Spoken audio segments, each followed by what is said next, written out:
नमस्कार प्रिय किसान भाइयों बहनों एवं दर्शकों, पूसा समाचार के इस अंक में मैं डॉक्टर प्रवीण उपाध्याय, वैज्ञानिक सस्य विज्ञान संभाग, एवं मैं डॉक्टर सुनीता, वैज्ञानिक पर्यावरण विज्ञान, पूसा संस्थान की ओर से सभी दर्शकों का पूसा समाचार में हार्दिक स्वागत करते हैं।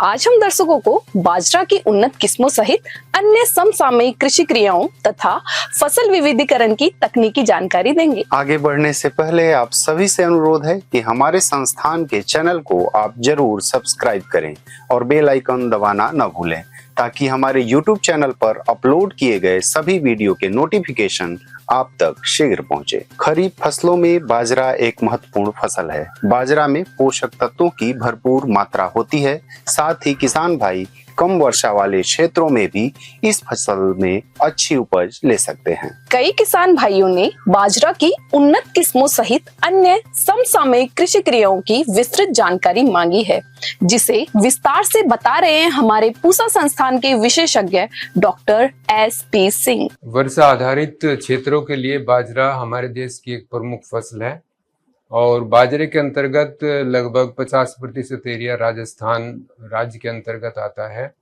इसके अलावा बाजरे की खेती हरियाणा, गुजरात, महाराष्ट्र, उत्तर प्रदेश और मध्य प्रदेश में भी की जाती है। और बाजरा खरीफ फसल है और आजकल इसकी बुआई का उत्तम समय है। लेकिन बोने से पूर्व मैं ये बताना चाहूँगा कि हमें जो विभिन्न बाजरे की किस्में हैं उनका चुनाव बड़ी सावधानी से करना है। और बाजरे को बांटा गया है विभिन्न राज्यों, विभिन्न क्षेत्रों के आधार पर और उनके अनुसार ही विभिन्न किस्में विकसित की गई हैं। जैसे बाजरे में कुछ वो एरिया आते हैं जहाँ पर जो वार्षिक वर्षा है वो 400 मिलीमीटर से कम होती है और ये एरिया 3 राज्यों में आते हैं, जो राजस्थान है, गुजरात है और हरियाणा है।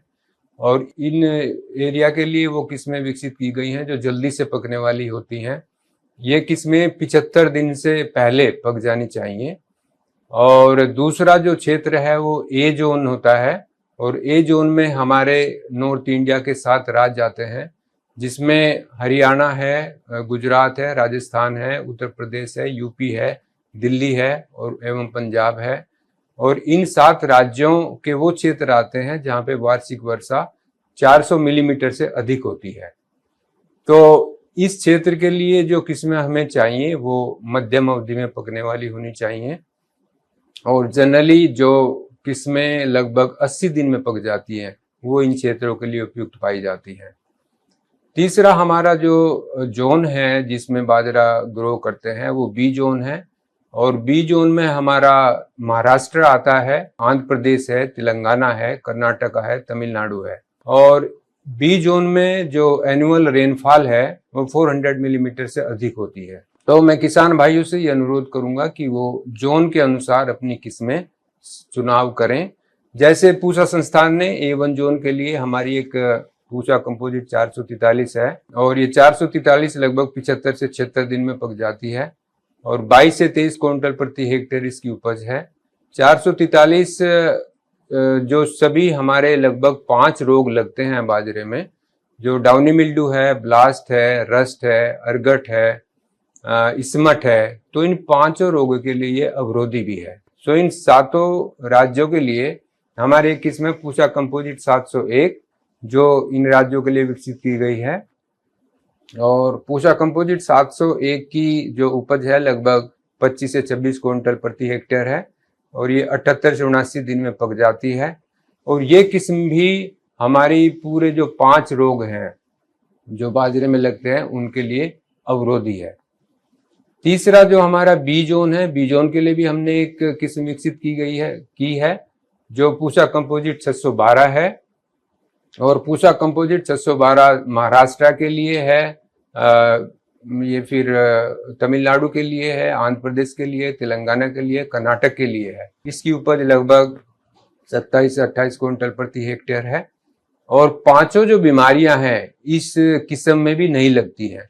तो बीमारियों के लिए हमारी जितनी भी किस्में हमने विकसित की गई हैं वो पूर्णतः अवरोधी पाई गई हैं। तो किसान भाई जो इस क्षेत्र के अंतर्गत आते हैं, बी जोन के अंतर्गत, वो पूसा कंपोजिट 612 लगा सकते हैं। इसके अलावा भारतीय कृषि अनुसंधान संस्थान ने जो बायोफोर्टिफाइड किस्में हैं उन पे भी काम किया है, और बायोफोर्टिफाइड किस्मों में हमारी एक किस्म अभी लास्ट ईयर 2024 में रिलीज हुई है।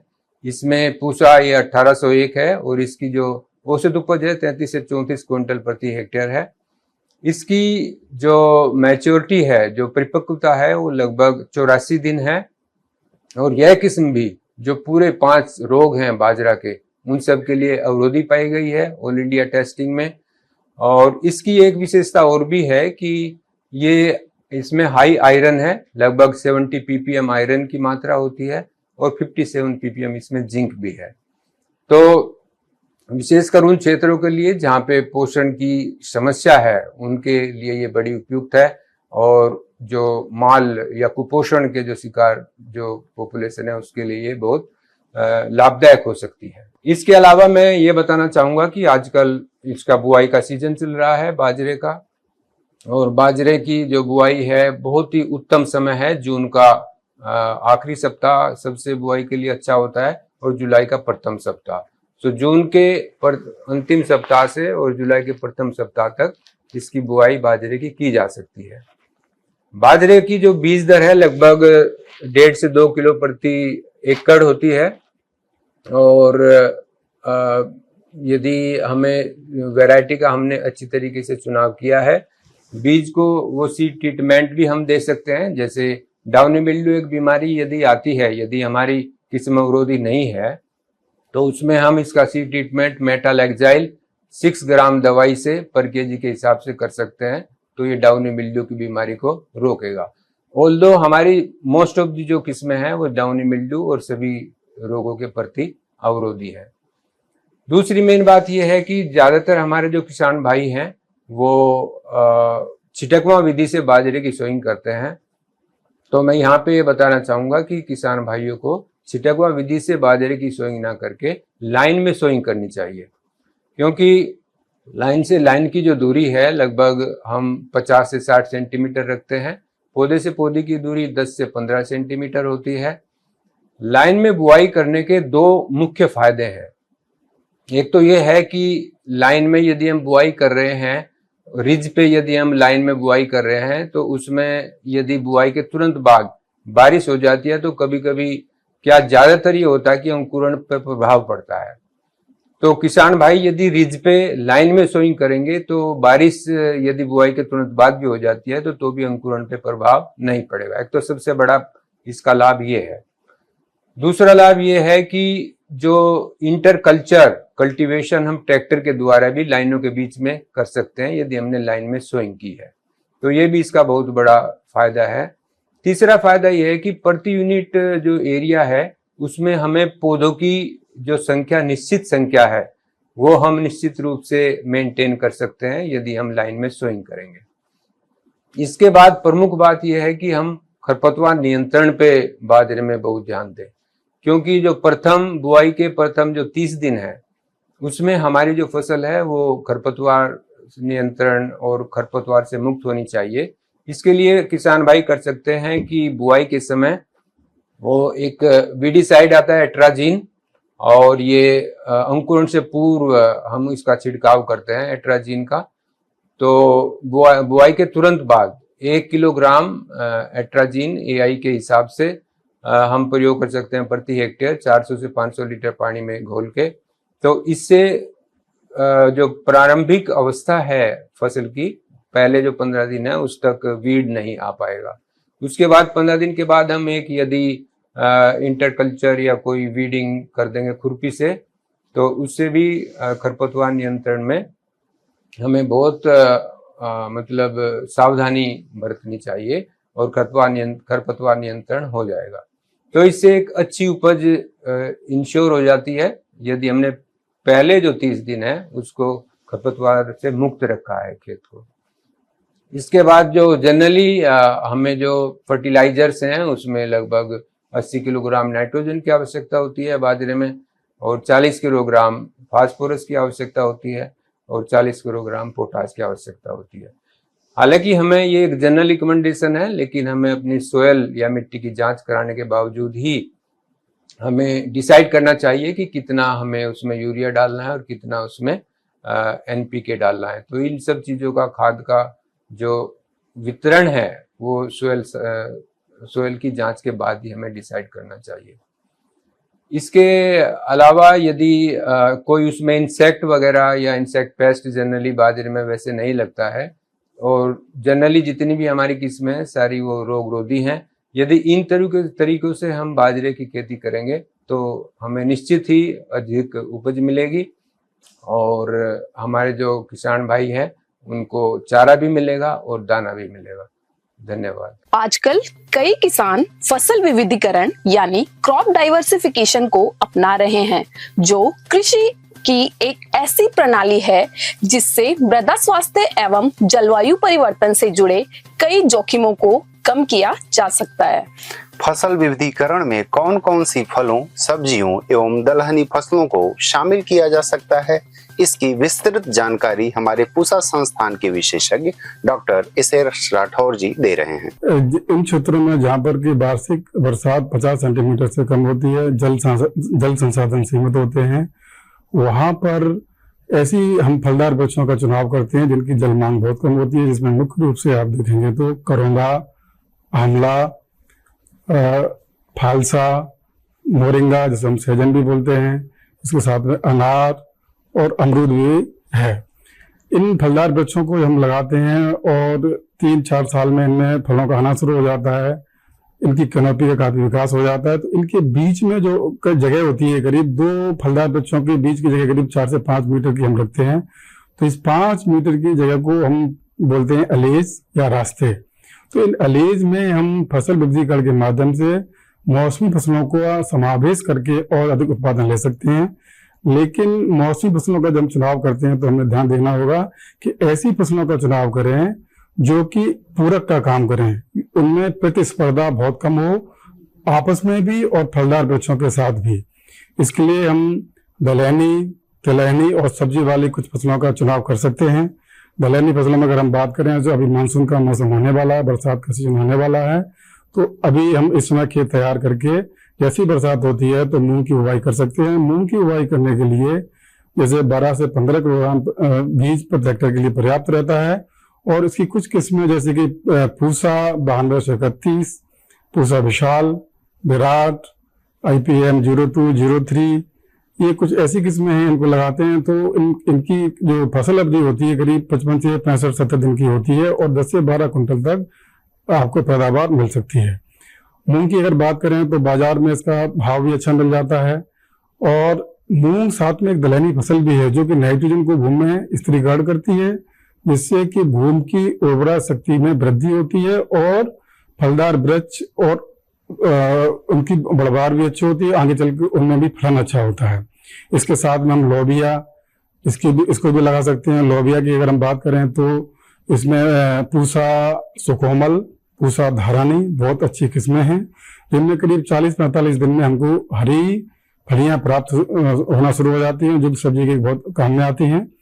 ये हरी फलियां जो लोबिया की होती है प्रोटीन में काफी रिच होती हैं और इस वजह से इनका बाजार भाव भी अच्छा होता है।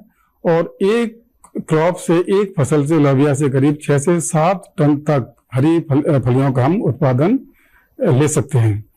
और इसके साथ साथ में जैसे जहाँ इन क्षेत्रों में हम ग्वार की फसल को भी लगा सकते हैं। ग्वार को हम कई सारे उपयोग के लिए इस्तेमाल करते हैं और इसकी हरी फलियां भी सब्जी के रूप में काम आती हैं। इसमें कुछ जैसे किस्में होती हैं RGC 1002, RGC 1003, ये इनको हम सब्जी के रूप में भी ले सकते हैं और दाने के रूप में भी ले सकते हैं। इसके साथ साथ में कुछ तिलहनी फसलें जैसे मूंगफली होती है, इसकी कैनोपी बहुत ज्यादा नहीं बढ़ती है, स्प्रेडिंग टाइप की होती है, कुछ बंच टाइप की होती है, तो मूंगफली का भी हम इसमें समावेश कर सकते हैं। मूंगफली के साथ में सोयाबीन, ये भी दलहनी फसल है जो तेल के रूप में भी इस्तेमाल की जाती है।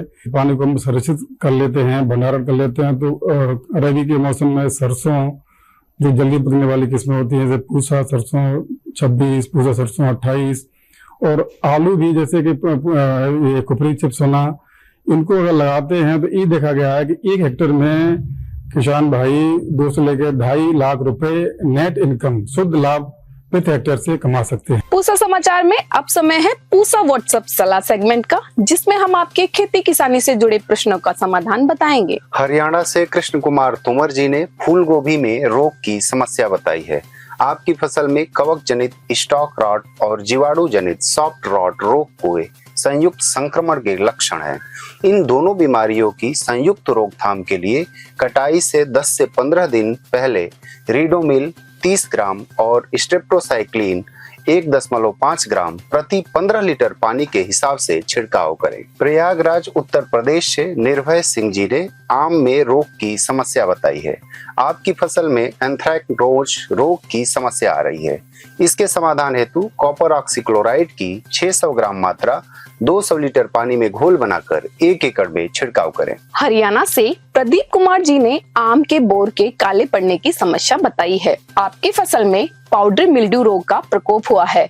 इसके समाधान हेतु बोर या मंजरियां निकलते समय कैराथेन नामक फफूंदनाशी का 5 मिलीलीटर प्रति लीटर पानी का घोल बनाकर छिड़काव करें। हिमाचल प्रदेश से ईश्वेंद्र सिंह ठाकुर जी ने टमाटर के तने में काला दाग लगकर टूटने की समस्या बताई है।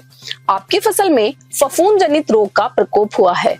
इसके समाधान हेतु थीरम या बाविस्टिन की 400 ग्राम मात्रा को 200 लीटर पानी में घोल बनाकर 1 एकड़ में पौधे के जड़ों में पानी को लगाएं। आइए सुनते हैं आने वाले सप्ताह में देश भर में कैसा रहेगा मौसम का हाल मौसम खबर में।